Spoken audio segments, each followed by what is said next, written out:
오늘의 첫 번째 강사이신 한옥 목사님을 소개합니다. 목사님께서는 서초구에 위치한 새로운 교회 담임 목사로 섬기고 계시며 하나님이 내시는 길, 순간을 위해 평생을 준비한다 등 많은 저서를 통해 도전을 주고 계십니다. 오늘 말씀의 제목은 고통을 낭비하지 말라이며 성경은 시편 119편 67절부터 75절입니다. 화면을 보시고 교독하시겠습니다. 고난당하기 전에는 내가 그릇 행하였더니 이제는 주의 말씀을 지키나이다. 주는 선하사 선을 행하시오니 주의 일례들로 나를 가르치소서. 교만한 자들이 거짓을 지어 나를 치려하였사오나 나는 전심으로 주의 법도들을 지키리이다. 그들의 마음은 살쪄서 기름덩이 같으나 나는 주의 법을 즐거워하나이다. 고난당한 것이 내게 유익이라. 이로 말미암아 내가 주의 율례들을 배우게 되었나이다. 주의 입의 법이 내게는 천천 금은보다 좋으니이다. 주의 손이 나를 만들고 세우셨사오니 내가 깨달아 주의 계명들을 배우게 하소서. 주를 경외하는 자들이 나를 보고 기뻐하는 것은 내가 주의 말씀을 바라는 까닭이니이다. 다 함께 읽겠습니다. 여호와여, 내가 알거니와 주의 심판은 의로우시고 주께서 나를 괴롭게 하심은 성실하심 때문이니이다. 한옥 목사님을 사랑과 존경과 감사의 박수로 모시겠습니다.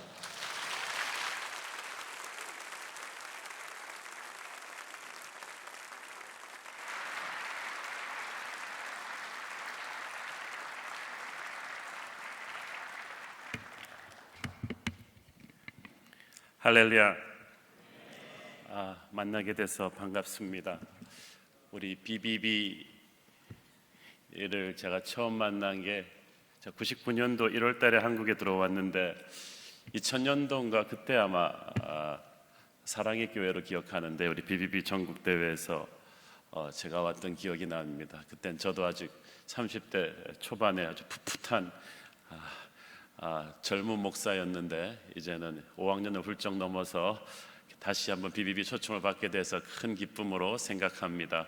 비전도 너무 훌륭하고 한국에 이런 우리 세상 한가운데에서 복음을 전하고자 하는 좋은 모임이 있다는 것은 너무나 참 고무적인 일이고 축복된 일이고 저희 교회 성도분들도 여기 또 많이 계시고 여러분의 비전에 가는 길에 하나님의 은혜가 충만하기를 바랍니다.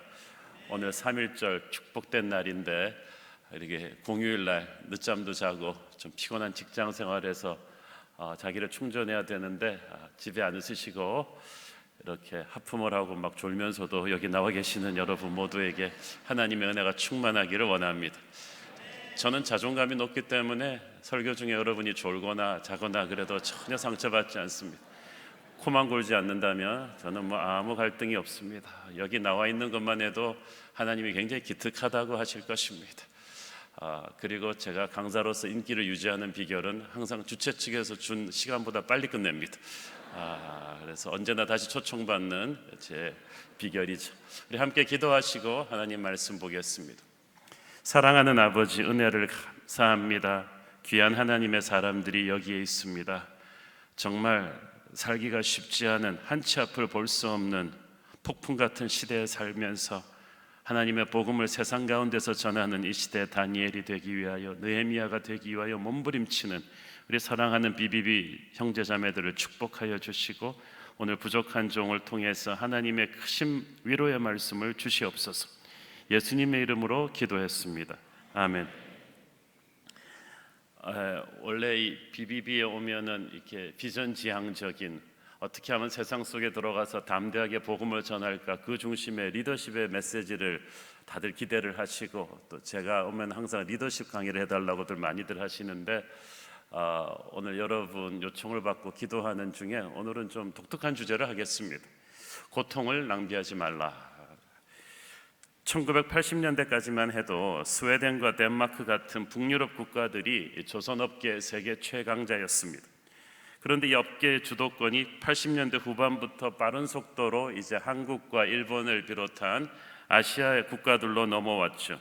이 말메라고 하는 도시가 있습니다. 스웨덴을 대표하는 조선소로 유명한 도시였는데 북유럽의 그 조선 업종이 침체를 겪으면서 말매는 직격탄을 맞았습니다. 최근 한국의 조선업계가 극심한 침체를 겪으면서 경남 거제 일대가 지금 직격탄을 맞고 있는 그 현상이 그 당시에도 일어났던 거예요. 이 말미에 보면은 코큼스 크레인이라고 보이는, 여러분 지금 화면에 보시는 초대형 크레인이 있습니다. 거대한 이 크레인은 스웨덴 조선업의 자존심과도 같은 심볼이었는데 2002년도에 한국의 현대중공업의 단돈 $1에 팔렸습니다. 이 도시의 자존심인 코큼스 크레인이 팔려나가는 그날, 말매 국영방송이 이것을 완전히 라이브로 중계를 했어요. 그리고 그 장면을 장성국과 함께 내보냈어요. 기분이 어땠겠어요? 그리고 그때 스웨덴 신문 헤드라인에 말매의 눈물이라는 대서특필된 기사가 나왔습니다. 말매는 조선소가 문을 닫자 도시 인구의 10%인 27,000명이 순식간에 실업자가 되어서 거리로 내몰리는 순환을 겪었고, 하천업체까지 그냥 줄줄이 줄도산을 면할 수가 없었습니다. 그런데 그 절망 같은 말매의 스토리가 해피엔딩으로 전환이 됩니다. 스웨덴 정부는 그때부터 덴마크 정부와 공동 투자를 해서 실업자를 흡수하고 해고 노동자들의 삶부터 챙겼습니다. 조선업을 위해서, 연명을 위해 썼던 재원을 과감하게 신재생 에너지와 IT 정보기술과 바이오와 친환경 사업으로 재투자했습니다. 현재 이 말매가 가장 유명한 태양열과 풍력 등 신재생 에너지의 에코시티로 탈바꿈했는데, 저 가운데에 있는 저 터닝 토로소라는 큰 빌딩이 서 있는 곳이 바로 그 코큼스 크레인이 서 있었던 곳입니다. 말매의 자존심이었던 코큼스 크레인이 무너진 그곳에 그들이 세운 2005년도의 터닝 토로소는 스칸디나비아에서 가장 높은, 가장 디자인 감각이 탁월한 고층 건물입니다. 북유럽에서 가장 크리에이티브한 디자인의 건물입니다. 최소의 탄소 배출량과 최대 효율적 에너지 관리로 전 세계 스카이타워 건축업자들이 꼭 가서 방문하는 곳이기도 합니다.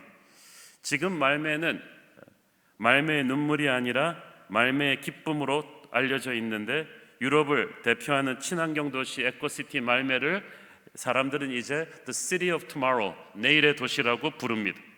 버려진 조선소와 공장 부지에 IT와 지식산업체를 유치해서 완전한 탄소 제로 도시로 재생시킨 것입니다.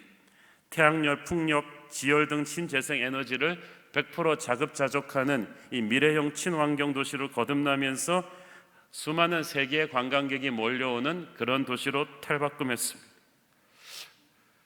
80년대 똑같은 운명을 겪었던 미국 자동차 산업을 대표하는 디트로이트는 미국의 빅3 자동차 회사들이 무너지면서 완전히 유령의 도시처럼 그렇게 무너져 내렸는데, 스웨덴의 말매는 같은 고통을 겪고도 전혀 다른 길을 걸었습니다.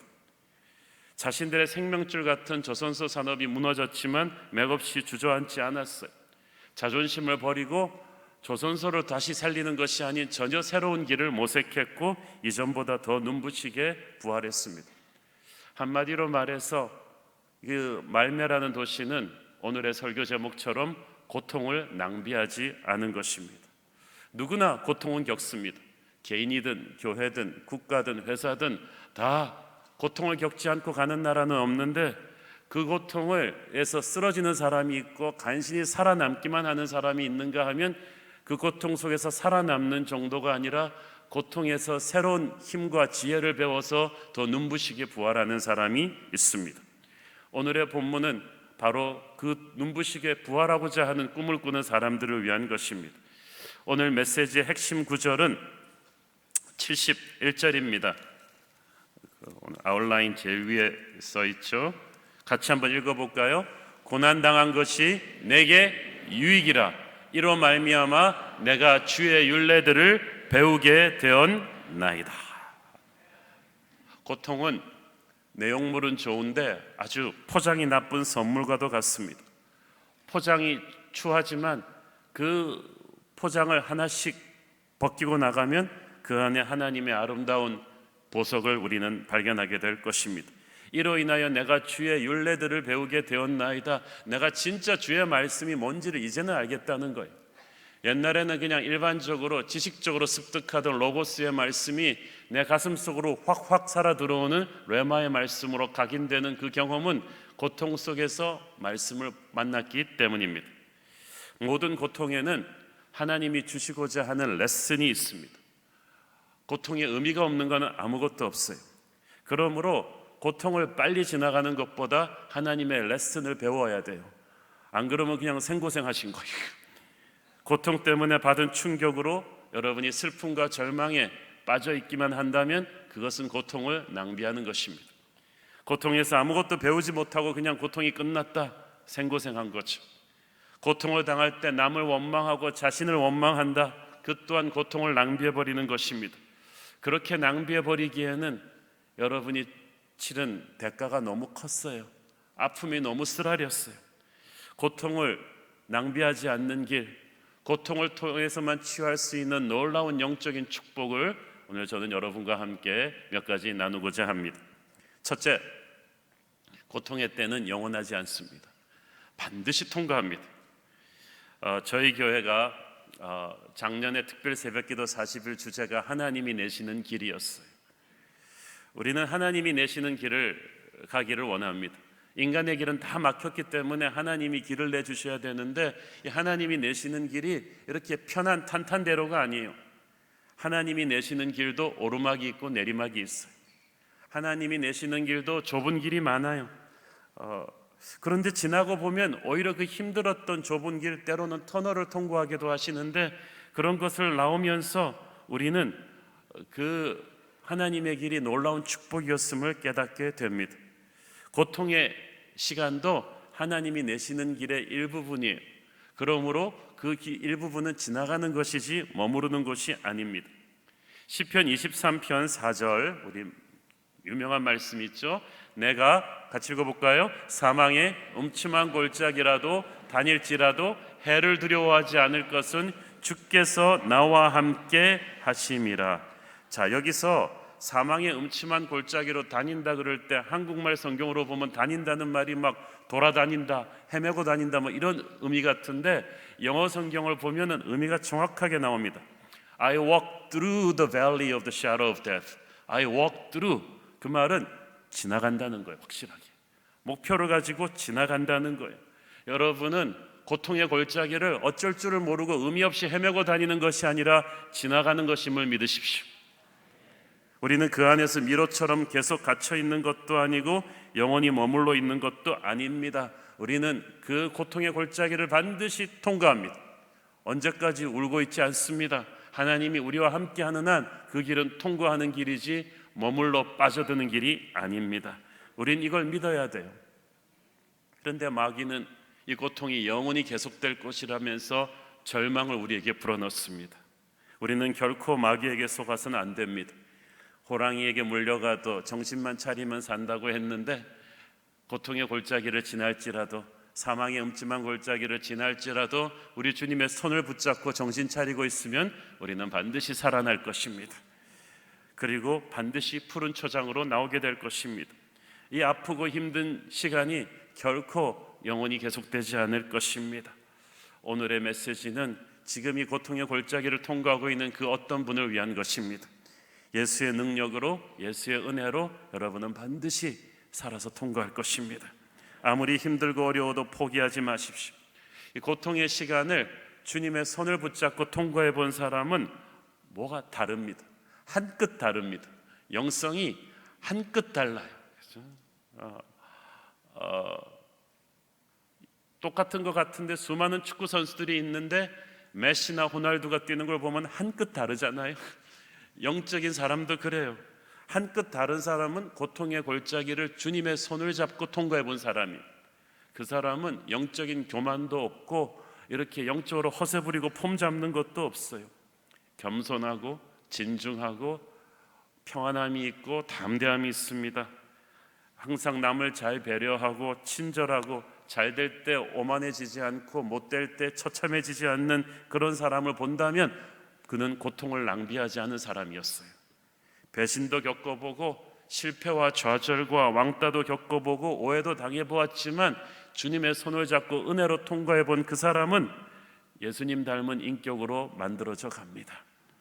그는 고통을 낭비하지 않고 영적인 성장의 기회로 만든 사람이고, 그렇게 회복한 사람은 반드시 또 다른 사람을 끌어주는 리더가 되는 거예요. 여러분, 고통 속에서 절대 포기하지 마십시오. 이 고통이 이 시간이 계속되면요 사람의 몸과 마음이 탈진됩니다. 시편 119편을 쓴 사람은 장기간 동안 사람들의 질시와 협박과 핍박을 많이 받은 사람 같아요. 질병이나 경제적인 어려움으로 오는 고통도 힘들지만 제일 힘든 고통은 사람들로부터 오는 고통입니다. 시편 119편을 지은 사람은 정말 악한 사람들의 지속적인 공격에 시달리다가 지쳐버린 것 같아요. 82절을 보니까 나의 말이 주께서 언제나 나를 안위하실까 하면서 내 눈이 주의 말씀을 바라기에 피곤하나이다. 피곤하나이다. 지금 여러분 고통 속에서 피곤하고 지친 분이 계십니까? 하나님에게 늘 좀 살려달라고 기도하고 있는데 아직 구원이 시원하게 임하지 않으니까 너무 애가 타고 힘이 듭니까? 난 더 이상 이렇게 못 버티겠다고 힘들 때가 있을 때 여러분은 결코 주저앉으면 안 됩니다. 이 시편 119편의 시인도 보면은 그렇게 늘름하게 고통을 이겨낸 건 아니에요. 81절을 보세요. 나의 영혼이 주의 구원을 사모하기에 어떻다고요? 피곤하오나 나는 오히려 주의 말씀을 바라나이다. 오늘 영혼이 피곤하신 분들 주의 말씀을 붙잡고 버티십시오. 그뿐이 아닙니다. 87절을 보십시오. 저희가 나를 세상에서 거의 멸하였으나 나는 어떻게 했다고요? 주의 법도를 버리지 아니하였사오니.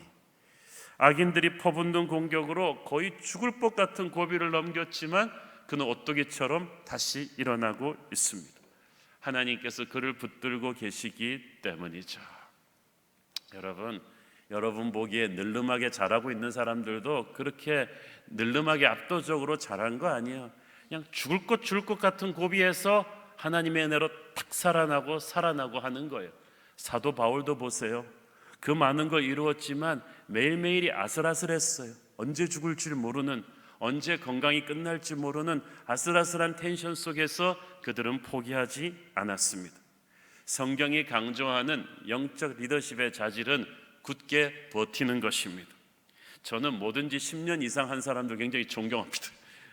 이 바울이나 베드로, 요한 같은 영적 지도자들이 초대교회에게 보내는 목회 서신에 보면 반드시 반복되는 말이 있는데 굳게 서라, 버텨라, 강건하라.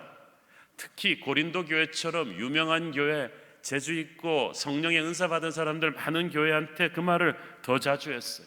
더 강하게 했어요. 너 한번 화끈하게 은혜 받고 끝나는 거 아니다. 비비비 이런 거 뭐 한두 해 하다가 끝날 거 아니다. 1년, 2년, 3년 강인하게 버텨야 되는 것이다. 계속해서 힘든 하루하루의 싸움에서 도망가지 않고 버텨내는 신실함과 강인함을 필요로 하는 것입니다. 세계적인 발레리나 강수진 선수의 발을 인터넷에 공개돼서 많이 보셨을 거예요. 사람 발이 아닙니다. 새벽부터 밤까지 이렇게 훈련을 하는데 온몸이 부서질 듯한 고통을 안고 아침마다 일어나는데 어떤 날 안 아프면 오히려 걱정이 된대요. 내가 어저께 훈련을 안 했나? 정상을 가는 사람들의 양말을 벗은 발을 보십시오. 전부 다 수많은 고통을 딛고 거기까지 온 거예요. 성경에서 강한 것과 영적인 성숙은 동의어입니다. 성숙하지 못한 사람은 오래 버티지를 못합니다. 상처를 잘 받고 기복이 심해서 화끈하게 말했다가 빨리빨리 도망가 버려요. 조금만 시련이 오면 확 가라앉아 버리고 누가 조금만 뭐라고 하면은 얘라 모르겠다 그리고 화 팍 내고 도망쳐 버려요. 고린도 교회나 로마 교회는 똑똑하지만 그렇게 버텨내지를 못하는 사람들이 많았어요. 하나님은 쉽게 포기하는 사람들을 그렇게 들어쓰시지 않습니다. 힘들어도 기도하면서 버텨내야만 합니다. 제가 몇 년 전에 이제 좀 본격적으로 건강을 위해서 몸을 만들어 봐야겠다 생각하고 동네 헬스클럽을 끊고 가갖고 이제 운동을 하는데 어떤 분들은 이렇게 헬스 코치한테 정식으로 이렇게 트레이닝을 받으라고 그러는데 저는 돈 아까워서 그러기 싫어가지고 그냥 가서 또 훈련 받는 사람들은 다 아줌마들이 줄 서가지고 받는데 제가 거기 껴서 할 수 없잖아요. 그래서 혼자 가서 그냥 막 하는데 이렇게 들었다 놨다 이렇게 하는데 갑자기 저기서 덩치 큰 코치가 가까이 오더니 저한테 그 얘기를 하는 거예요. 선생님 같이 운동하시면 그 운동 하나만 합니까? 나 기분 나빠가지고 무슨 소리냐, 내가 고등학교 때 육상 선수도 하고 그랬는데 무슨 하나만 하냐 그랬더니 이런 기계마다 법이 있다, 세트가 있다는 거예요. 그래서 이렇게 들어올리는 벤치프레싱 같은 것도 그 들숨 날숨을 조절해갖고 15번 한 다음에 조금 쉬었다가 또 다시 15번을 하면서 이 세트를 한 3-4번을 반복을 하는데 어느 시점에 가보면 근육이 찢어질 만큼 힘들대요. 그런데 거기를 통과하는 세트를 한두 번을 더 해야지 근육이 생긴다는 거예요. 근데 선생님은 가만 보니까 몇 번 들다가 힘들면 놔버리고 저쪽에 가서 힘들다 또 놔버리고 이러면 힘은 힘대로 들고 하나도 근육은 안 생긴다는 거예요. 진리가 얼마나 나를 아프게 하는지. 근데 많은 사람들이 진짜 그래요.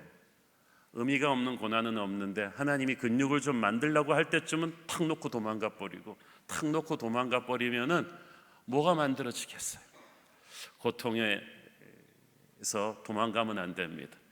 조금만 더 견디면, 주의 은혜로 견디면 그때부터 여러분에게 영적인 근육이 생기기 시작할 것입니다. 세 번째로, 고통 속에서 마귀에게 틈을 주지 마십시오. 아까 우리가 읽은 시편 23편 말씀에 보면 내가 사망의 음침한 골짜기로 다닐지라도 해를 두려워하지 않는다고 했는데, 여기서 해를 두려워하지 않는다는 말을 영어 성경에 보면 I will fear no evil, 그러니까 정확하게 번역하면 evil one입니다. 악한 자를 두려워하지 않는다고 했어요.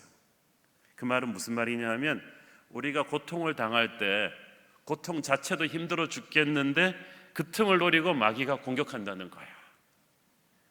우리로 하여금 이 고통을 더 확대 해석하게 합니다. 기억하지 않아도 되는 옛날 상처를 그냥 줄줄이 쫙 고구마 뿌리처럼 다 다시 들춰내는 거예요. 사람을 오해하고 미워하게 만듭니다.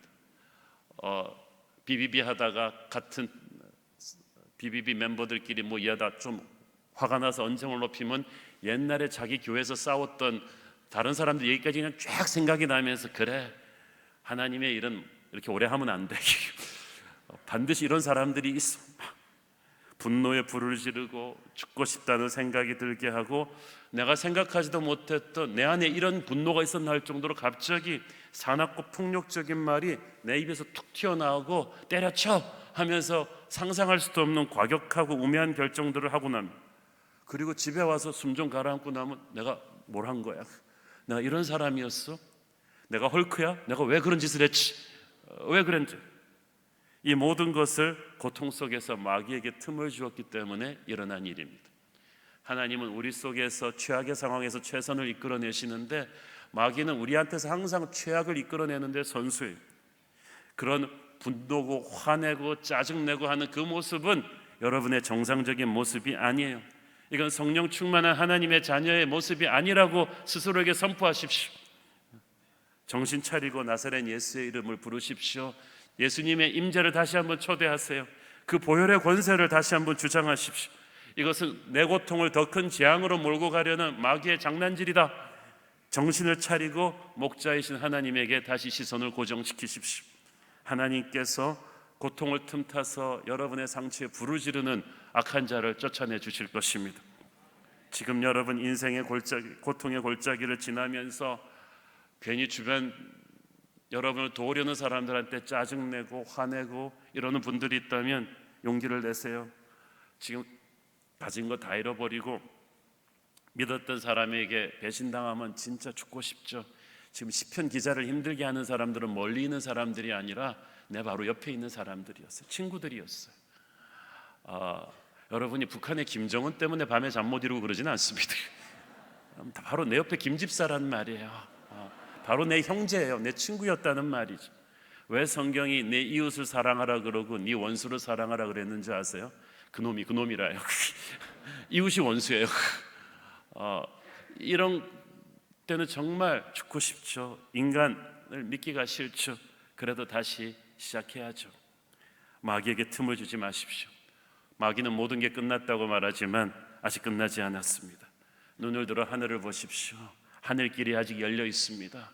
주님이 여러분을 붙잡고 있는 한 여러분은 끝나지 않았습니다. 주님이 오늘 여러분 살리기 위해서 3일절날 깨워서 여기 데려오신 거예요. 여러분에게 오늘 영혼의 대한독립 만세가 일어나길 바랍니다. 우리 주님이 여러분을 살리기를 원하십니다. 이렇게 게임을 끝내기에는 우리 주님이 여러분한테 투자한 게 너무 많아요. 아들의 생명을 주셨고 이때까지 끌어오신 에베네셀의 하나님이 이 고통 때문에 여러분을 주저앉히지는 않을 거예요. 여러분은 일어날 수 있습니다. 고난이 변장된 축복이라는 말들을 많이 하는데 남이 고통당할 때 그 말 해주기는 쉬워요. 자기 고통당할 때 누가 그 말 해주면 얘라이 그 축복 너나 가져가라 그러고 싶죠. 그런데 뭐가 축복이냐 하면 고통은 하나님의 뺄셈이에요. 67절 읽습니다. 우리 67절 시편 67절 말씀. 고난당하기 전에는 내가 그릇 행하였더니 이제는 주의 말씀을 지키나이다. 내가 그릇 행하였더니 내가 잘못 살았다는 거죠. 옛날에 난 참 바보처럼 살았군요라는 유행가가 있었죠. 고난이 닥치고 나서 그걸 깨달았어요. 내가 잘못 살았구나. 이게 당연한 것 같지만 쉽지 않아요. 뜻밖의 많은 사람들이 고난을 당하면서도 회개하지 않아요. 작년에 서울경찰청에서 강력계 형사로 20년이 넘게 했던 그 형사과장이 쓴 인터뷰한 내용을 봤는데 자기가 체포한 수많은 사회적인 이슈가 되었던 큰 강력 범죄자들 중에서 99%는 절대로 회개하지 않는데요. 다들 잡혀서 내가 잘못했구나 마땅한 벌을 받아야지가 아니라 나보다 더 큰 죄 지은 놈들도 많은데 억울하다. 좀 더 잘했으면 안 잡혔을 텐데 이런 생각들을 하지 진심으로 회개하는 사람은 거의 없다는 거죠. 여러분 회개가 쉬운 것 같지만 쉽지 않아요. 그것도 성령의 감동을 받은 사람이 하는 거예요. 부인하고 변명하고 자신의 책임 회피하고 남한테 책임 전가하고 자기는 억울하다고 하고 이런 태도들은 다 고통을 낭비하는 거예요. 어떤 미국 목사님이 5번 이혼한 남자 교인을 한번 카운셀링을 했습니다. 그런데 왜 이혼하려고 하십니까? 그랬더니 와이프가 성격이 안 좋다는 거예요. 그래서 선생님 그럼 지난 결혼 4번째 결혼할 때 그 부인과는 왜 이혼하셨나요? 그 여자도 성격이 안 좋았어요. 실례지만 3번째 부인과는 왜? 그 여자도 성격이 안 좋아. 2번 성격이 안 좋아. 첫 번째 부인 성격이 안 좋아. 목사님이 말했습니다. 확률적으로 선생님 5명의 이혼이 전부 다 배우자 성격 때문이라면 선생님 성격도 만만치는 않을 것 같아요. 선생님이 계속 배우자의 성격 탓이라고 말하고 있는 한 절대 이 문제는 해결되지 않습니다.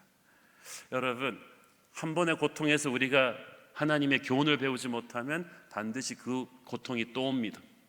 반복이 됩니다. 그러니까 자꾸 여러분 왜 나는 계속 같은 문제가 일어나는 거야? 여러분이 안 배우니까 못 배우니까 배울 때까지 가르치시는 거예요. 여러분 인생에 같은 패턴의 고통이 계속 반복된다면 그 고통의 원인이 자기 자신이 아닌지 깊이 생각해 보십시오. 시편 기자는 그런데 고통의 원인을 다른 사람에게서 찾지 않았어요. 내가 이때까지 그릇 행하였다. 깨끗하게 인정을 해야 돼요.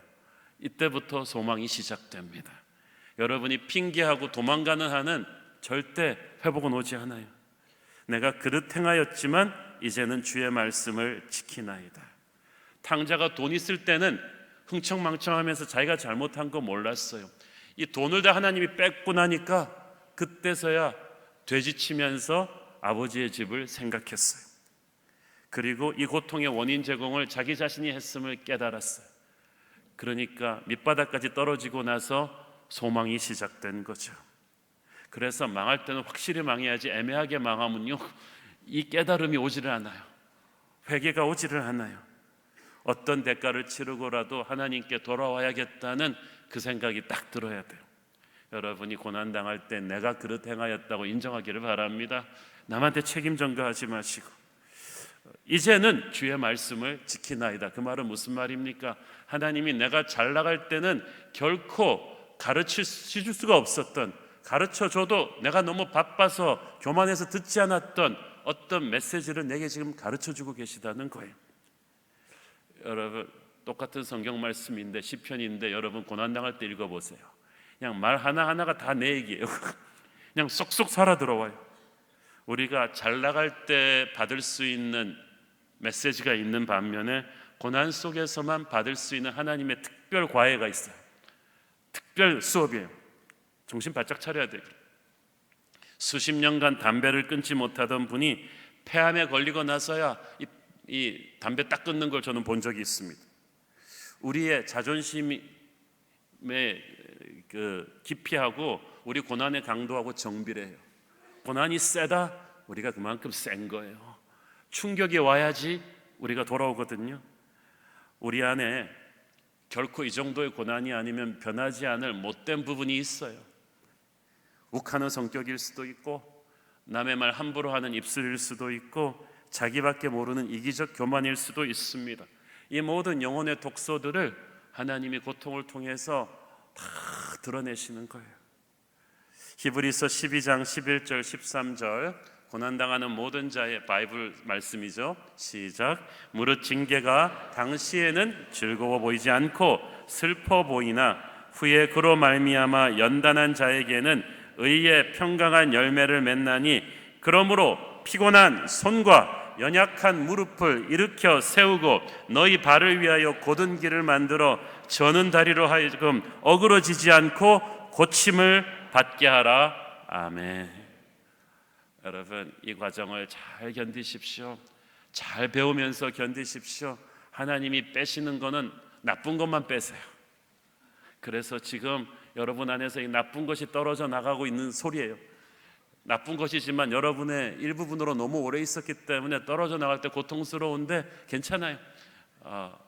여러분, 암 종양을 제거할 때 아까워라, 조금만 남겨도, 이렇게 하는 분 있어요. 깨끗이 제거해 달라고 하죠. 고통스럽지만 깨끗이 떨려 나가야 돼요. 하나님은 고통 속에서 우리의 인생에서 많은 걸 빼십니다. 우리가 돈을 잃어버리기도 하고 관계가 부서지기도 하고 명예를 잃어버리기도 하지만 하나님이 빼시면서 또 덧셈을 하세요. 이게 하나님의 은혜입니다. 우리가 살을 빼면 건강이 오죠. 우리 인생에서 영혼의 독소가 빠지면 하나님의 은혜가 옵니다. 새로운 지혜가 옵니다. 우리가 고통이 나쁜 것이라고만 생각해가지고 우리 애들 키울 때 조금이라도 고생 덜 하라고 우리 생각이 이 아이들 앞에 있는 장박들을 막 돈으로 막 치워주려고 하죠. 근데 그거 잘못된 생각이에요. 때로는 고통이야말로 어떤 해외 유학도 고급 학원 선생도 줄 수 없는 아이의 인생의 힘을 애들에게 줄 수도 있어요. 강남에서 20년 이상 아주 유명한 학원을 운영했던 학원장이 한번 인터뷰를 듣고 제가 감동한 적이 있습니다. 학생들의 대학 입시 성적은 보통 중2 때 성적이 우리 경험상 거의 끝까지 가는 것 같다. 그런데 예외적으로 성적이 크게 오르는 학생들이 있다. 공통점을 뽑아보면 중2에서 고3 그 예민한 시기에 집안에 큰 변화가 있었던 경우들이 대부분인데 그게 좋은 변화들이 아니었다. 부모 중 누군가가 사망했거나 실직했거나 사업이 부도난 경우다. 한마디로 집안이 쫄딱 망할 정도로 환경이 악화된 학생들인데 희한하게도 그들은 그때부터 열심히 공부하기 시작해서 중2 때 성적에서 몇 급을 올려서 좋은 대학을 가는 아이들이 의외로 많았다는 거야. 이건 뭡니까? 고통이 인간을 좌절하게 할 것 같지만 너는 아무 걱정 말고 공부만 해라 그러는 게 아이들을 동기부여시킬 것 같지만 아니라는 거예요. 오히려 그 고통을 타개할 잠재력이 폭발적으로 우리 안에서 뭔가를 격발시킨다는 것입니다.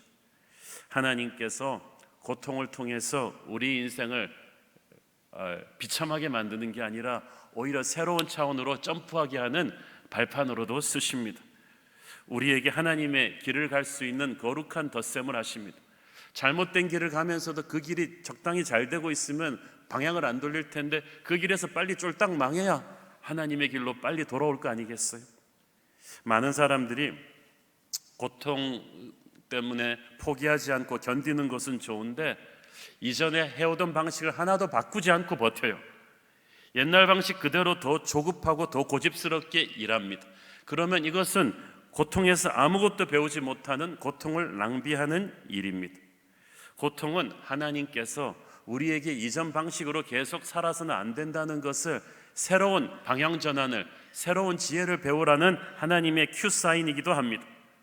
산업화 시대에 회사하던 방식으로 디지털 시대를 계속 끌고 갈 수는 없어요. 아까 우리가 사진으로 봤던 스웨덴의 말매는 조선업이 망하니까 추격하오는 한국, 일본보다 더 나은 조선소를 만들기 위해서 돈을 쏟아붓지 않았어요. 이거는 더 이상 이 사람들을 따라갈 수가 없겠구나, 인건비나 모든 면에서. 그래서 완전히 새로운 게임을 바꾼 거예요. 친환경, 에코시티라는 새로운 IT와 그 친환경을 결합시킨 새로운 패러다임 시프트를 한 것입니다. 이렇게 때로는 고통이 우리에게 완전히 새 판을 짜게끔 도와주는 때가 있어요. 여러분의 인생에서도 그걸 배우십시오. 아이성에서 대패한 여호수아는 여리고성과는 전혀 다른 전략으로 아이성을 공략해야 된다는 것을 배웠어요. 어떻게 보면 내가 이 나이에 무슨 방향 전환, 그렇지 않아요. 여러분은 지금도 늦지 않았어요. 하나님께서 어떻게 보면 여러분의 인생에서 새로운 껍질을 주실지 모르겠어요. 새로운 방향 시프트를 시킬지 모르겠어요. 지금의 나를 완전히 망하게 하는 고통이 있어야 우리는 비로소 우리가 익숙하던 방식을 버릴 것입니다. 이때까지 내가 살아오던 인생, 내가 사람 대하던 방식, 과거의 승리를 안겨주었던 방법들이 전부 다 문제가 있었다는 것을 고난이 알려주었어요. 이렇게 망하지 않았다면 우리는 바꿔야겠다는 절박감도 들지 않았겠죠. 수십 년간 이 말매 도시는 조선업으로 먹고 살았지만 이게 망했기 때문에 스웨덴 사람들은 친환경 에코시티라는 새로운 미래 도시를 구상할 수가 있었어요. 여러분, 이게 중요해요. 고난을 견디면서 여러분은 하나님한테 기도를 많이 하셔야 돼요. 과거의 추억을 접고 이제 새로운 미래의 길을 하나님이 보여주신 것이 무엇인지를 잘 보셔야만 합니다.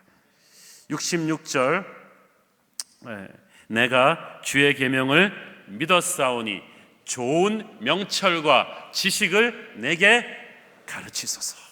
좋은 명철과 지식, 여러분 중에 이거 필요하지 않은 사람이 있어요? 전혀 새로운 하나님이 게임의 법칙을 우리한테 가져다 주실 줄 모르겠어요. 여러분은 이전 일을 그냥 열심히 하려고만 노력하지 마세요. 처음에 보스턴은 마차의 도시였는데 자동차가 처음 발명되었을 때 모든 택시나 이런 게 다 마차였거든요. 난리가 났어요. 자동차를 반대하면서, 그러면서 그때 뭐 했는지 아세요? 말을 2마리 끌던 걸 4마리로 확 끌어버리고 마차에 막 무게를 막 줄여가지고 자동차를 한번 이겨보겠다고. 그게 됩니까? 마차는 그때 접었어야 됐어요. 근데 끝까지 고집 피우면서 말을 4마리, 8마리를 달고 그 다음에 막 마차를 가볍게 만들어서 더 좋은 자동차를 그런 식으로 꺾어보겠다, 그런 데들은 다 망했어요. 여러분, 어떤 거는 그냥 버려야 되는 게 있어요. 새로운 하나님의 길이 있다는 말이에요.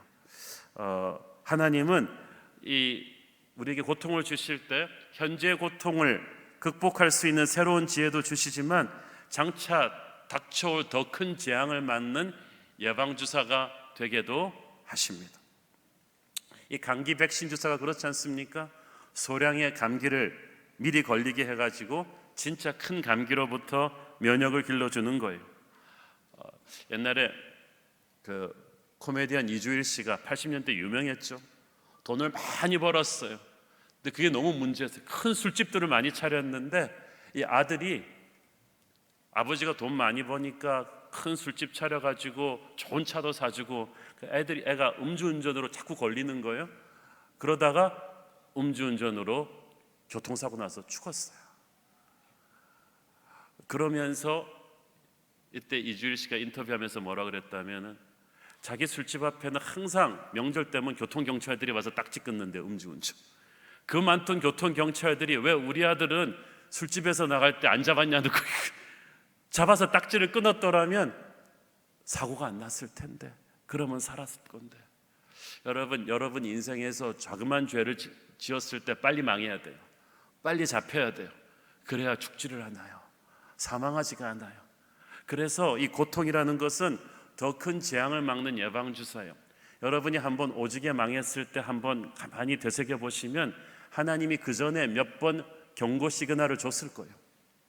비슷한 패턴으로 한번 쿡쿡 찔러 주셨을 거예요. 너 이러면 안 돼. 너 이러면 안 돼. 근데 여러분이 그 경고 시그널을 다 무시하고 달려오다가 사고가 나신 거죠. 그래서 반대로 생각하십시오. 지금 어떤 고난이 왔다. 이것은 내게 더 큰 재앙을 막기 위한 하나님의 예방주사다. 사업 초창기에 돈 문제로 어려움을 많이 겪어본 사람은 나중에 사업이 커져도 돈을 함부로 대하지 않고 지혜롭고 신중합니다. 하지만 처음에 아버지 잘 만나가지고 혹은 정부의 지원을 운 좋게 따가지고 초창기 사업 자금을 너무 엄청나게 쉽게 마련한 사람들은 나중에 더 큰 돈 문제로 무너지는 수가 있어요. 이 고통이라는 예방주사를 맞지 않으면 우리 인생은 진짜 대형 사고 납니다. 그래서 인디안 속담에 그런 말이 있어요. 속삭이는 소리에 귀를 기울이지 않으면 나중에 비명소리를 지르게 될 것이다.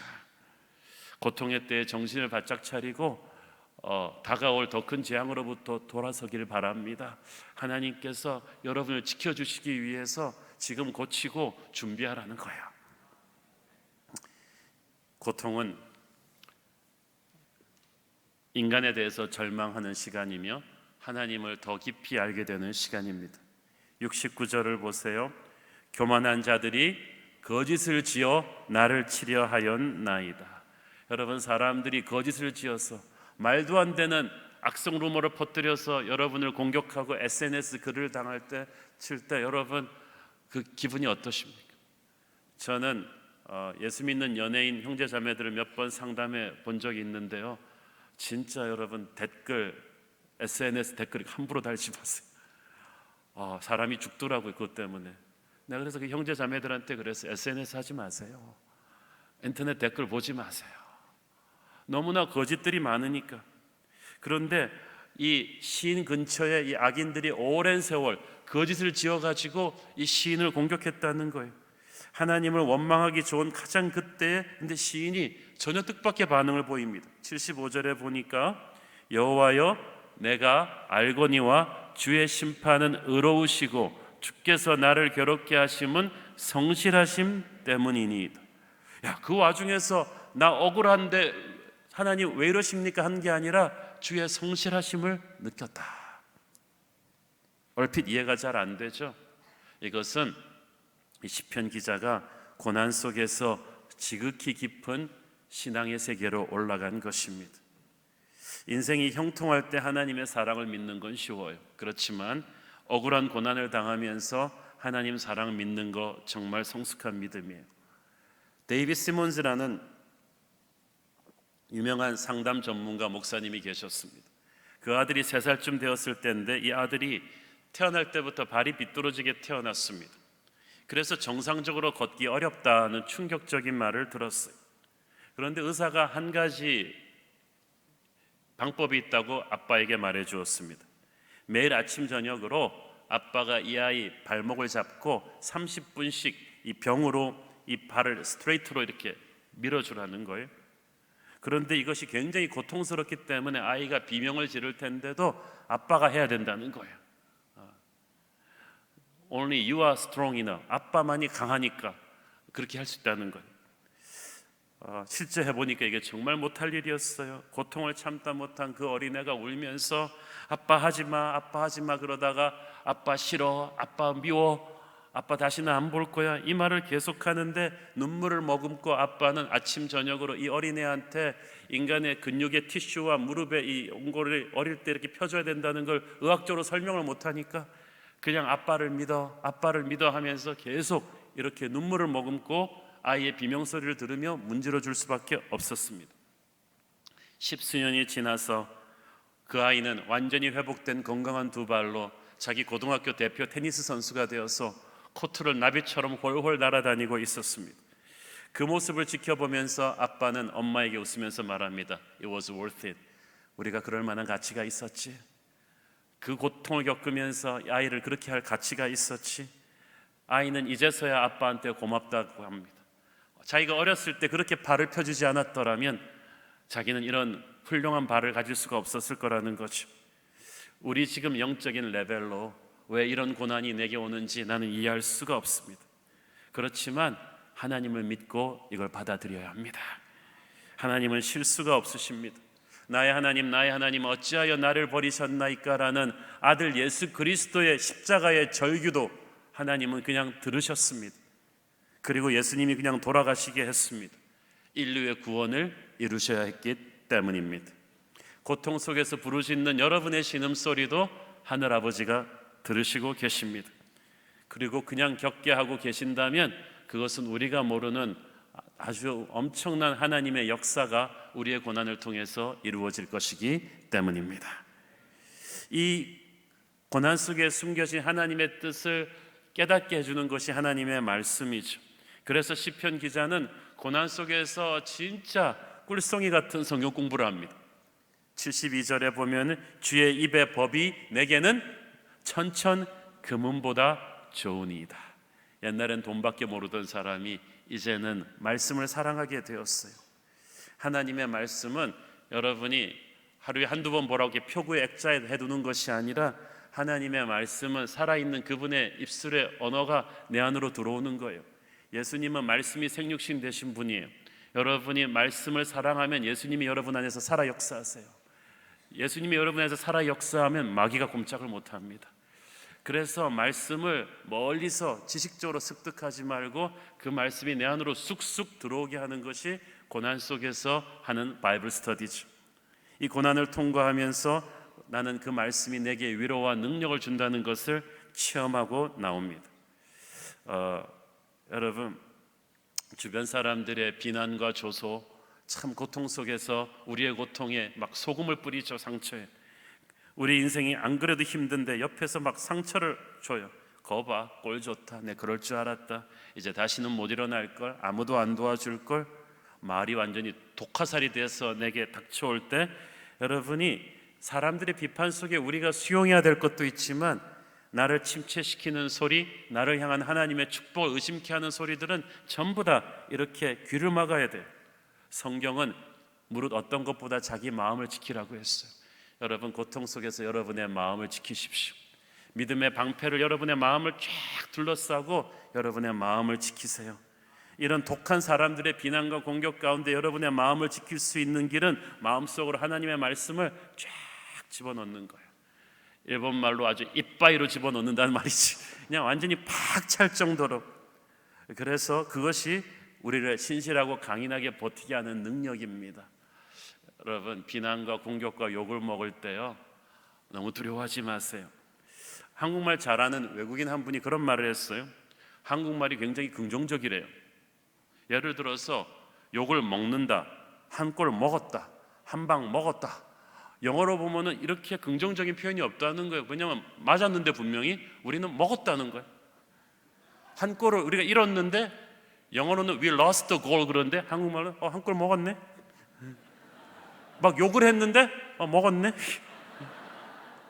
굉장히 속상하고 기분 나쁜 일인데 냉면 한 그릇 해치운 것처럼 먹었다고 표현해버리면 완전히 느낌이 다르죠. 그래서 욕 많이 먹으면 오래 산다는 표현도 나왔는데, 뭘 먹으면 우리가 그것을 어떤 걸 먹어도 위액이 나와가지고 그걸 녹여가지고 우리 인생을 다 건강하게 하고 나쁜 건 다 버려버리면 끝이잖아요. 우리가 그리스도의 몸이잖아요. 나쁜 걸 먹어도 성령께서 그 속에서 좋은 것만 뽑아내시고 싹 버리시는 거예요. 그래서 사람들의 비판도 배신도 교통도 우리가 성령 충만, 말씀 충만하면 말씀의 위액이 그걸 다 녹여버려요. 그래갖고 좋은 것만 남기고 나쁜 건 다 뽑아내는 거지. 그래서 고통 속에서 여러분이 계속해서 말씀을 묵상하고 하나님과 교제하고 있으면 고통이 가지고 있는 독은 빠져버리고 그 속에 남아있는 몇 가지의 우리를 살릴 수 있는 선한 것들이 우리 안에 남아있게 됩니다. 그러니까 사람들의 공격에 반응하지 마세요. 하나님의 말씀을 더욱 붙잡아야만 합니다. 시편 78절을 보세요. 교만한 자들이 거짓으로 나를 엎드려뜨렸으니 그들이 수치를 당하게 하소서. 나는 주의 법도들을 작은 소리로 읊조리이다. 사람들이 막 나를 핍박하는데 나는 반응하지 않고 계속 말씀을 묵상하고 있어. 막 암송하고 있어요. 여러분, 사람들이 욕을 막 하는 시간은 여러분이 성경 말씀 암송하는 시간이에요. 막 암송하고 있는 거예요. 인간이 주는 고통 속에서 내가 고통을 묵상하지 않고 말씀을 묵상해요. 여러분, 사람들이 자꾸 상처를 가지고 큐티를 하니까 더 아픈 거예요. 상처는 지나가게 하고 말씀을 가지고 묵상을 하셔야 돼요. 여러분한테 상처를 주는 거는 그냥 비 오는 날 그냥 진흙이 튀긴다고 생각하십시오. 바로 털어버리면 안 되고 좀 이따 말려가지고 툭툭 털어내면 되는 거예요. 고통스러울수록 여러분이 말씀을 깊이 묵상하면은 여러분의 마음을 지킬 수가 있어요. 또 한 가지는 고통 속에서 기도해야 돼요. 고통은 우리에게 진짜 기도를 가르쳐 주죠. 기도는 우리의 시선을 고통 자체에서 하나님으로부터 옮겨 놓습니다. 모든 기도의 용사들은 고난의 용광로에서 빚어졌어요.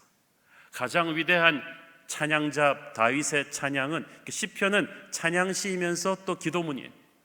다윗의 그 영성은 고난의 풀무불 속에서 만들어진 거예요. 다윗처럼 하나님이 사랑한 사람이 있었나요? 다윗처럼 배신 많이 당한 사람이 있었나요? 다윗처럼 사람들의 공격 많이 당한 사람이 있었나요? 그런데 다윗은 그 모든 시련을 불같은 기도로 다 이겨냈어요. 이 하루를 더 버틸 수 있는 힘은 기도에서 나오는 거야. 하나님은 무엇보다 우리를 그렇게 가까이 오게 하시려고 고통을 사용하십니다. 시련을 통해서 우리를 겸손하게 하죠. 그때 비로소 우리는 눈을 들어 땅에서 하늘을 보게 됩니다. 아마 이 문제, 지금 여러분을 힘들게 하는 그 문제를 여러분 힘으로 해결할 수 있었다면 벌써 해결했겠죠. 여러분같이 유능한 사람이. 그러나 해결이 안 돼요. 고통이라는 것은 내 모든 자원을 동원해도 해결이 안 되는 게 고통입니다. 그래서 고통은 나를 내 끝으로 데려갑니다. 거기는 내 인맥과 지혜와 힘과 경험이 다 바닥나는 곳입니다. 나의 끝을 본다는 것, 바닥을 친다는 것은 결코 즐거운 경험이 아닙니다. 너무나 자신이 무기력하게 느껴지죠. 그러나 여러분의 끝이 바로 하나님이 계시는 곳입니다. 거기서 하나님이 기다리고 계셨어요.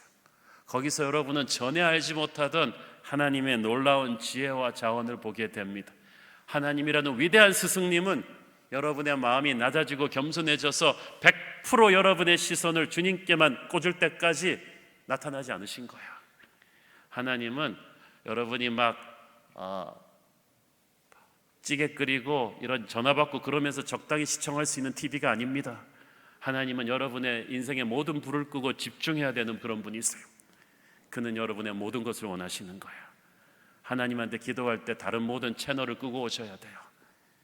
때로는 하나님이 일하시는 방식은 쓰레기가 가득 찬 메마른 시대에 퍼붓는 폭우와도 같습니다. 폭우가 쏟아질 때는 정신없이 고통스럽지만 비가 가고 나면 시원한 시냇물이 흘러들어서 쓰레기를 다 뽑아냈을 거예요. 폭풍우가 아니었으면 결코 가능하지 않았을 거예요. 어저께까지 그렇게 서울 하늘을 뒤덮었던 미세먼지는 어젯밤에 비 와가지고 깨끗하게 이렇게 한 거 아닙니까? 시련의 광야가 우리를 하나님께 바짝 붙어서게 합니다. 기도는 하나님께 바짝 붙어서서 해야 돼요. 멀리서 하면 안 돼요. 십자가 바로 앞에까지 가서 해야 돼요. 고통이 우리를 십자가 바로 앞에다 데려다 놓습니다. 고통이 우리를 무릎 꿇려 놓습니다. 마음이 무너져 내리고 세상 사람을 못 믿겠고 어떤 선택도 하기가 겁이 나고 책임을 질라니까 두렵고 심한 고통으로 신음조차 할 수 없을 그때 시편 기자는 절절한 기도를 배웠습니다. 여러분, 이 광야의 때는요, 한번 몸부림쳐도 안 되는 건 안 되는 거예요. 그냥 하나님의 때를 기다려야 되는데 그때까지 뭐 하겠어요? 기도하면서 기다리셔야죠. 다윗은 한 번도 이 광야의 시간을 줄여달라고 기도하지 않았어요. 이 광야의 시간을 특별 기도의 시간으로, 특별 예배의 시간으로, 특별 하나님과 자신의 원투원 데이트 시간으로 선포했어요. 그런 마음 편합니다. 시편 39편 12절 시작. 여호와여 나의 기도를 들으시며 나의 부르짖음에 귀를 기울이소서. 내가 눈물 흘릴 때에 잠잠하지 마옵소서. 나는 주와 함께 있는 나그네이며 나의 모든 조상들처럼 떠도니이다. 눈물로 부르짖는 기도가 어떤 것인지 우리는 다윗의 기도에서 이것을 절절하게 느끼는 것입니다. 하나님은 교만하게 팔짱 끼고 그냥 화려한 종교적인 미사오금만 뱉어내는 그런 기도는 관심이 없으세요. 하나님은 너무 고통스러워서 땅에 얼굴을 비비면서 얼굴을 들지도 못하고 토해내는 그런 겸손한 기도, 간절한 기도, 모든 인생의 불이 꺼진 채 하나님만 붙잡고 있는 그런 처절한 집중력 있는 기도에 시선을 집중시켜 주시는 것입니다. 하나님은 그런 기도에 응답하십니다. 폭포와도 같은 응답을 주실 것입니다. 여러분 오늘 그렇게 기도한다면 하나님이 여러분에게 응답을 주실 것입니다. 울면서 기도합니다. 인생이 너무나 힘들어서 기도하면 할 때는요, 눈에 눈물이 나기 전에 가슴에서 피눈물이 납니다. 학교에서 애들한테 고생당하고 돌아와서 집에 와서 엄마 품에 우는 아이처럼 모든 서러움이 다 쏟아져 나오는데 선하신 아버지께서 우리에게서 눈물을 통해서 큰 은혜를 베풀어 주셔. 이렇게 눈물로 기도할 때 우리는 하나님을 만나면서 동시에 내 자신 안에 더러운 모습들을 발견하게 돼요. 하나님의 일을 열심히 하는 목사님, 장로님, 또 선교단체 사역자 이런 분, 평신도 리더들이요, 자기 내면의 문제들을 적당히 숨긴 채 사역에 미쳐 있어요. 그리고는 주님께 헌신했다는 생각을 합니다. 자기는 예수를 잘 믿고 있다고 생각을 합니다. 그런데 그런 거는 급하게 지으면서 기초공사가 안 된 부실공사 건물과도 같은 거예요. 언제 무너질지 몰라요. 근데 기도하면 우리 영혼 속에 부실공사 흔적들이 보여요. 내가 집사할 만한, 장로할 만한, 목사할 만한 영성이 아니라는 것을 깨닫게 되죠. 교회가 신나게 부흥할 때, 사역이 바쁠 때 이게 보이지를 않는데 기도할 때 보여요. 회개할 때 보이는 거예요. 기도 생활에 제대로 들어가면은 성령께서 우리를 깨끗하게 하십니다. 거룩과 순결로 몰아가십니다. 여러분 지금 한국 교회 위기는 거룩의 위기예요. 거룩이 없으니까 메시지가 안 먹히는 거예요. 우리가 거룩을 회복하면 우리의 메시지에는 파워가 실릴 텐데 거룩을 회복하기 위해서는 회개가 들어가야죠. 회개로 오기 위해서는 광야의 부서짐이 반드시 필요합니다. 우리가 절절히 회개하고 기도할 때 예수의 보혈이 나를 눈보다 더위게 씻어주는 것을 느낄 것입니다. 그래서 우리 모두 좀 영혼에서 독이 빠져야 돼요. 사람들이 너무 지금 독해요. 사나워요. 세상이 사나운데 크리스천들이 더 사나워요. 교회끼리 교단끼리 싸울 땐 더 무서워요. 한국은 예수와 그리스도가 싸워요. 얼마나 교단들끼리 싸우는지 몰라요. 교회 싸움은 더 무섭습니다.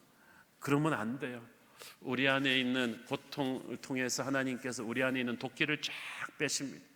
영적으로 아주 그냥 심플하고 깨끗한 사람으로 만드시는 거예요. 그래서 여러분을 그토록 서럽고 힘들게 했던 고통이 온 거예요. 기도는 기도할 수밖에 없는 상황으로 몰려봤을 때 진짜 기도가 터집니다. 제 인생에서도 기도의 분수령이 될 만한 터닝 포인트는 항상 처절한 목숨이 왔다 갔다 하는 고난을 통과하면서였어요. 저는 원래 새벽기도 체질이 아닙니다. 목사가 되기를 헌신했을 때 제일 두려워했던 게 그거였어요. 새벽기도 다녀야 됩니까? 주님은 새벽에만 계시는 것입니까? 밤에도 함께 하셔야 됩니다. 이렇게 했었는데 부교육자 시절에도 제가 온누리교회 10년 있었는데 다른 사역은 다 하겠는데 새벽기도는 잘 몸에 안 붙는 거예요. 근데 9년 전에 교회를 개척하면서부터 초이스가 없이 새벽기도를 하게 됐어요. 대형교회에서 편히 모든 게 공급된 상황에서 사역하다가 갑자기 아무것도 없는 광야 같은 개척의 현장으로 나오게 되니까 기도하지 않고는 견딜 수가 없었어요. 새벽기도 끝난 뒤에 바닥에 무릎 꿇고 얼굴을 땅에 대고 제가 계속한 기도는 주여 불쌍히 여겨 주시옵소서라는 거였어요.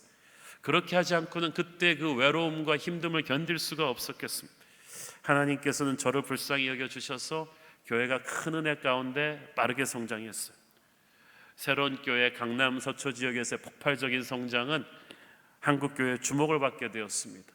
목회는 쉽진 않았지만 재미가 있었고 교회는 계속 성장했어요. 그런데 한 3년 전쯤에 2014년 말에 교회도 큰 어려움이 왔습니다. 우리 성도가 한 2,500명 정도 되었을 때 교회 초창기부터 함께 와왔던 분들 중에 수십 명의 재직들이 저에 대한 온갖 악성 루머를 퍼뜨리면서 교회를 떠나는 일이 있었습니다. 남아있는 교인들도 큰 상처를 받았고 저는 항상 이 목회 이상이 있었어요. 그 목회자와 평신도 사이에 있는 권위주의를 깨버리고 장로님 집사님들과도 형님 동생 하면서 형제처럼 가족같이 따뜻한 격이 없는 그런 교회 분위기를 꿈꾸고 제 자신을 다 오픈하면서 같이 자전거도 타고 그랬는데 바로 그렇게 했던 분들이 제게 대해서 온갖 악성 루머를 퍼뜨리고 떠나는 그 상황에서 저는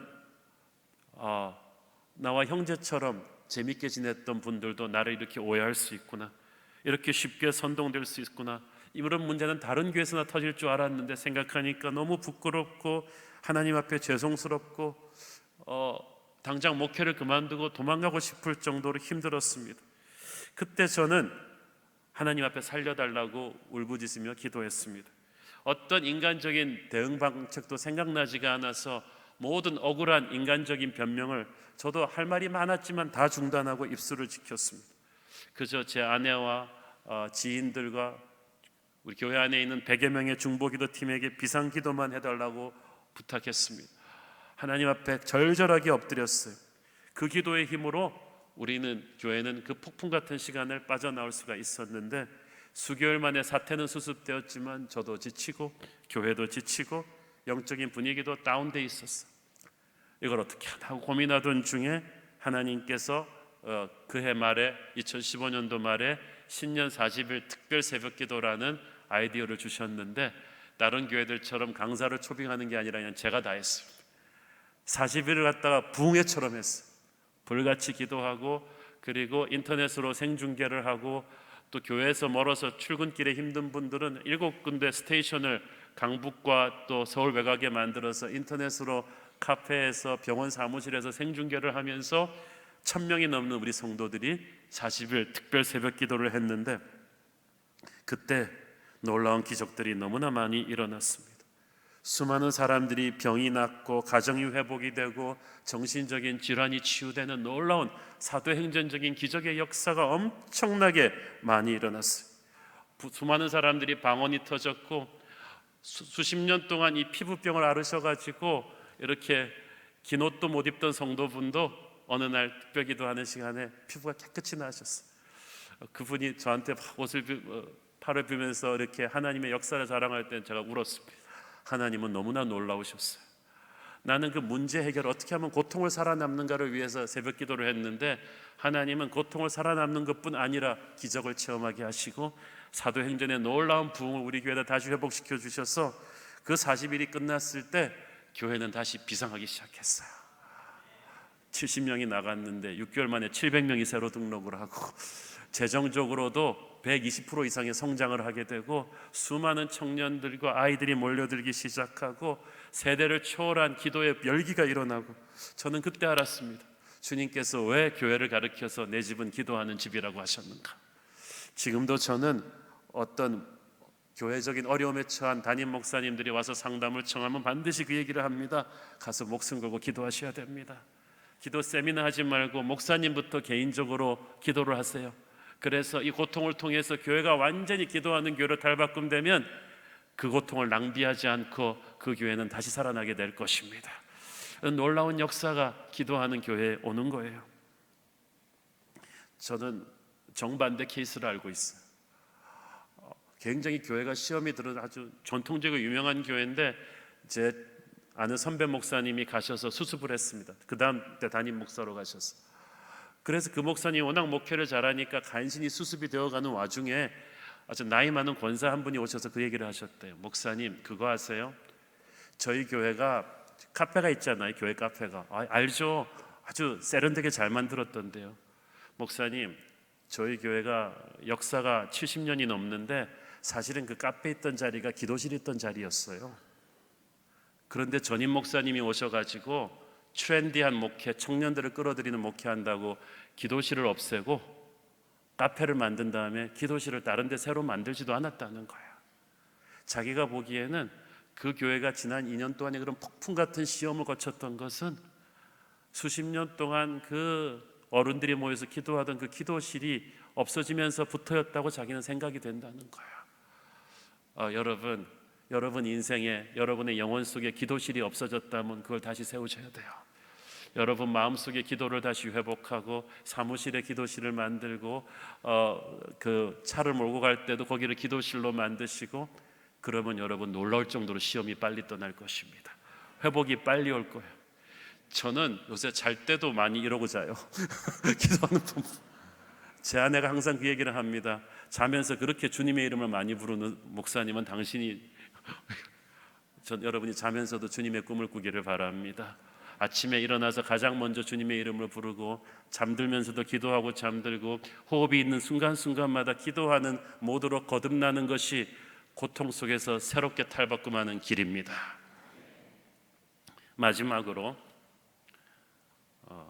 고통을 이겨내는 여러분의 모습은 수많은 사람들을 격려하는 축복의 통로가 될 것입니다. 74절 읽습니다.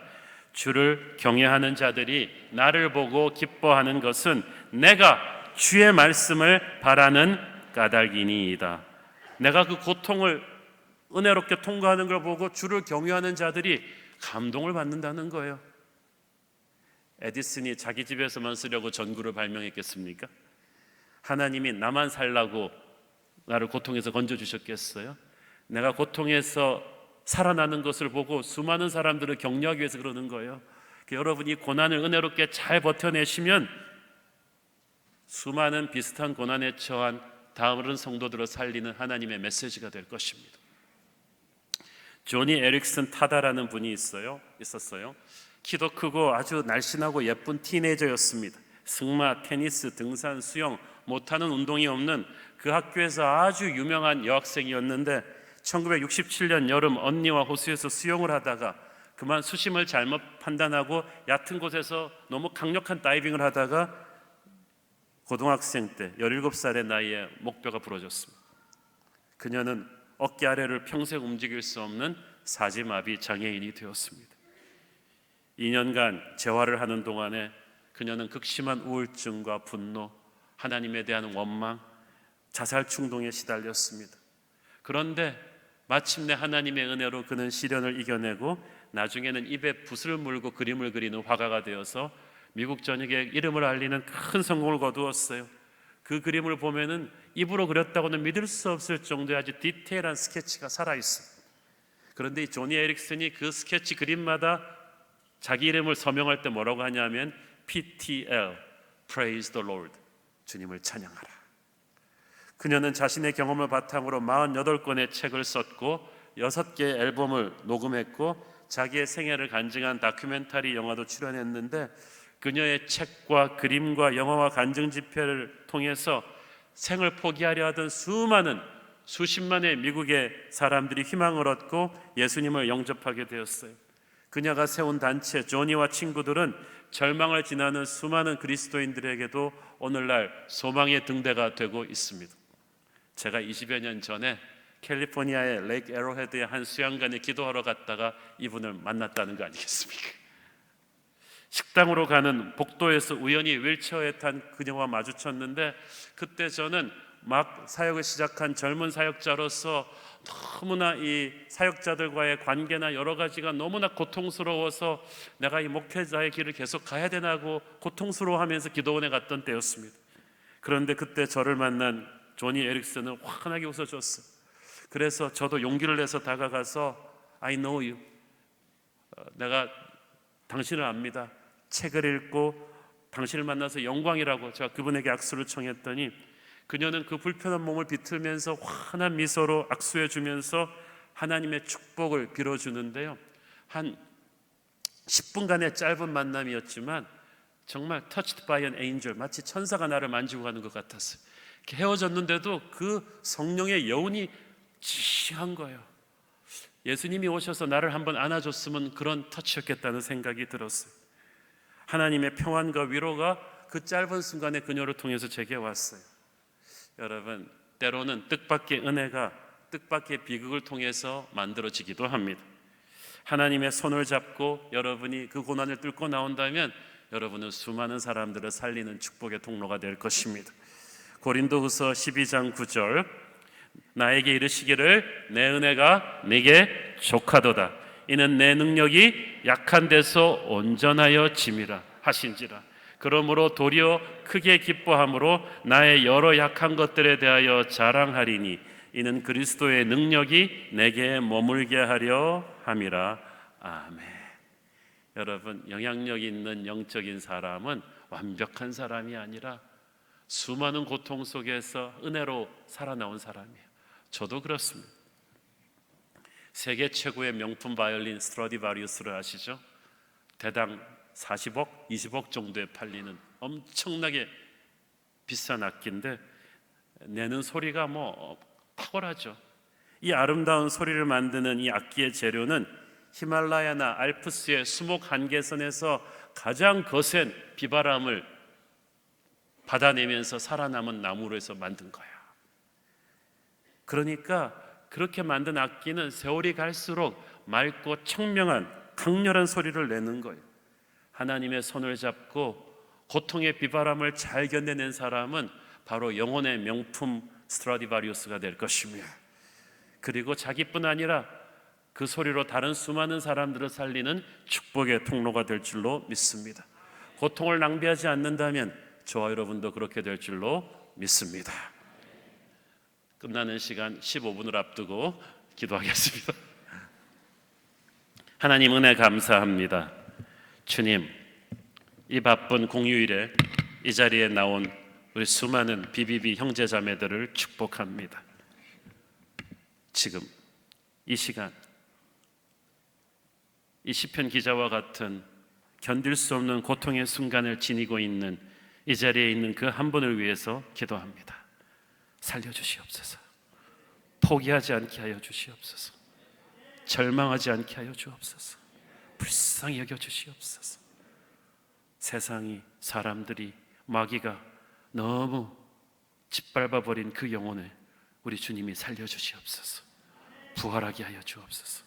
내가 죽지 않고 살아서 하나님의 영광을 선포하게 하여 주옵소서. 고통을 낭비하지 않고 주의 은혜로 눈부시게 부활하는 하나님의 기적이 지금부터 시작되게 하옵소서. 예수님 이름으로 기도했습니다. 아멘. 감사합니다.